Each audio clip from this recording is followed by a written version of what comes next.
ഇവർ പറയുന്ന കാര്യത്തിനെ പറ്റി എനിക്ക് വ്യക്തമായിട്ട് അറിവില്ല. പക്ഷെ കമന്റിൽ പച്ചത്തെറിയാ കാണുന്നത്.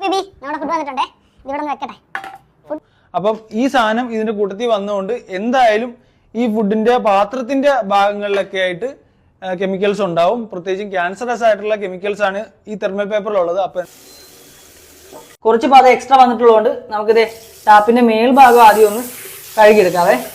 ഗ്രീൻ ഹൗസ് ക്ലീനിങ് സർവീസ് എന്ന് പറയുന്ന യൂട്യൂബ് ചാനലിലുള്ള വീഡിയോ ആണിത്. ഇതിൻ്റെ അകത്ത് അവർ പറയുന്നുണ്ട് റെസ്റ്റോറൻറ്റിൽ നിന്ന് തന്ന പാത്രം അത് അവർ വീണ്ടും കഴുകുന്നതിനെ കൊണ്ട് അത്ര തെറ്റായിട്ട് എനിക്ക് തോന്നുന്നില്ല. പക്ഷേ കഴുകി കഴിഞ്ഞതിന് ശേഷം അവിടെയുള്ള ടാപ്പ് അവർ കഴുകുന്നുണ്ട്. അതൊക്കെ അത്രയും നമുക്ക് കെയർ ചെയ്യാൻ പറ്റുമോ നമ്മുടെ ജീവിതത്തിൽ? നമ്മൾ കുറ്റം പറയുന്നതല്ല. ഏതായാലും നമുക്ക് അടുത്ത വീഡിയോ കൂടെ കണ്ടു നോക്കാം.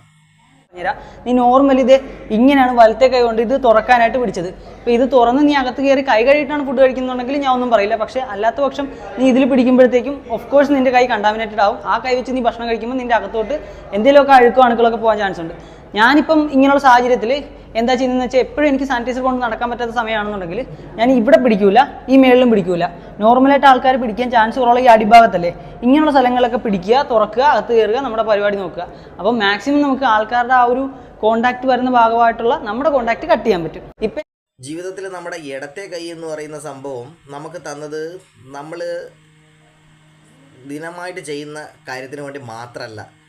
നമുക്ക് ഇടത്തെ കൈ കൊണ്ടും നമുക്കത് തുറക്കാം. സ്വാഭാവികമായിട്ടും നമ്മളിപ്പോൾ ഒരു ഭക്ഷണം കഴിക്കുന്ന ഒരു സ്ഥലത്ത് കയറുന്ന സമയത്ത്, ഒരു ഹാളിൽ കയറുന്ന സമയത്ത് അവിടെ വാഷ്റൂം നിർബന്ധമായിട്ട് ഉണ്ടാവും.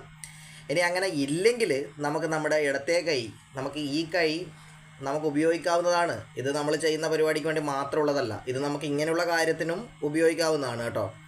ഏതായാലും പച്ച തെറിയാണ് ഇവരുടെ വീഡിയോസിൽ കംപ്ലീറ്റ് ഞാൻ കാണുന്നത്. അതുകൊണ്ടാണ് ഇന്ന് ഞാൻ ഈ ഒരു വീഡിയോ ഞാൻ നിങ്ങൾക്ക് ഷെയർ ചെയ്യുന്നത്.